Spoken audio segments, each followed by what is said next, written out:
I gave you my heart.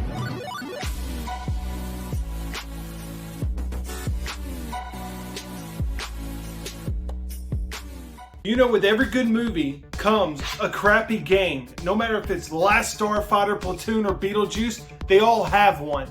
The list is endless, from Who Framed Roger Rabbit, Dick Tracy, Friday the 13th, A Nightmare on M Street. The list is pretty much endless. But today we're going to look at 7 horrible movie-based NES games. So let's grab our NES controller, our barf bucket, and jump right in with number 1, The Last Starfighter. It started with a game. But it wasn't just any game. You have been recruited by the Star League to defend the frontier against Zur and the Kodan Armada.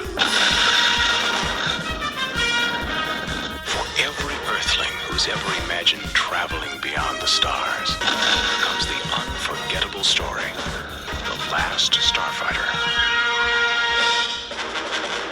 This game had nothing to do with the movie The Last Starfighter, other than changing around some of the graphics and putting the movie's name in the title screen. It's basically a remake of a game from the Commodore 64 called Uridium. And it actually plays and performs a lot better than the NES remake. This is such bullcrap. The movie was all about a really awesome shooter game that they could have semi-based it around, but instead we get this reproduction in this Commodore 64 game. Next at number 2, we're going to go ahead and dive into Platoon.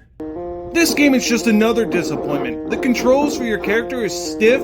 You have to jump by pressing the up button, which makes it difficult to jump over the booby traps and to deal with the enemies that just pop out of nowheres and fall right on top of your head most of the time. And the whole board is like one big maze that I get lost in. I have no clue where I'm going 90% of the time. I'm just trying to do my best not to die from jumping ninja warriors. Out of all the games they could have took inspiration from, this is just garbage. This is trash. Next at number 3, we have Mad Max.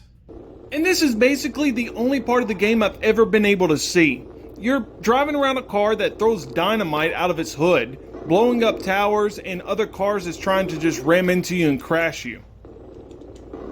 And what makes it worse is that you have a limited supply of dynamite, but you need those to blast through barriers to get to other parts of the map. But once you're out, you're out. Then comes the issue with the gas. So you have a gas meter, and once it hits empty, you're screwed. It's game over. There is a pit stop you can go to get gas, and you start off with some money, so you're able to pick out fuel, or you're able to get even dynamite if you want to resupply your dynamite. But the problem is, I have not found any way to get more money. With no way to progress to other parts of the map and no money, you just have to suffer by watching your meter drop to the bottom of E, and then you gotta start all the way over once you get the game over sign for running out of gas.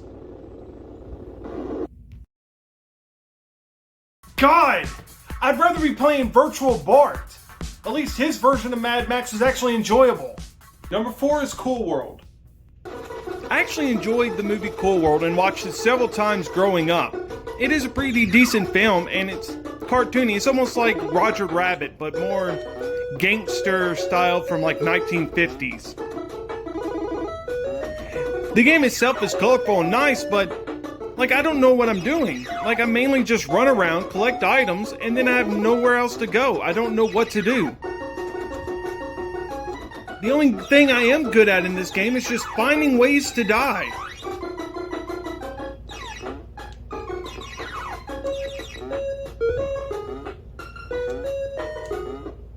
Other than picking up the random items, I just seem to find myself always just traveling to the end of the level, jumping over cars, and reaching an endpoint and not knowing what else to do except go backwards.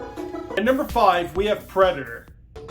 And this is just another endless mess of me running to the end of the level and not knowing where to go from there. And the worst part about this game is the fact that you can't switch between your weapons. Like, I need the grenade to blow up this wall to get over to the other side because I fell into this hole. But I can't switch to a gun to kill this dude. He just runs back and forth, and he doesn't stick around long enough for the grenade to kill him. With a great action star like Arnold Schwarzenegger, you'd think that would make a great game. But no, that's the case for all of Arnold Schwarzenegger's video games. They all suck. It doesn't matter if it's Last Action Hero, Conan, or our next one, number 6, Total Recall. And this game's gonna have you screaming balls from the beginning. Immediately you're kidnapped into this alleyway. And it happens over and over again throughout the game. Just to pull you into this weird alley setting to fight this guy that's high on some kind of crack. Most of the time he just jumps over you back and forth, back and forth. You can barely hit him. At least you're able to go to the cinema, but that's just to watch the credits from Total Recall. And there's no weapons. The only weapon that I was able to find is during some of the boss matches. If I'm able to knock it free, I have a gun momentarily to kill the boss. But then, I get another situation to where I can't shoot this guy. It's telling me to go out the door, but it's a death sentence. Finally, at number 7, we have Beetlejuice. And this thing is a platform nightmare. With constant death sentences, that's only going to leave you with one sound in your mind. And you're going to hear it over and over again. Balls! In a game where everything you touch is deadly but your feet. And God, that sound! Balls! I swear, this game was only designed to piss you off!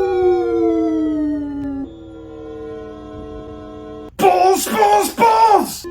With every step forward, you're always feeling like you're taking 20 steps back! God! Balls! Balls! Balls! That was 7 horrible movie-based NES games that I feel ashamed of owning. Hey look, that's it. Thanks for watching. If you enjoyed this video, please like, subscribe, hit the bell notification so you never miss an update. Share this video, and until next time, play games. Catch you later. I gave you my heart.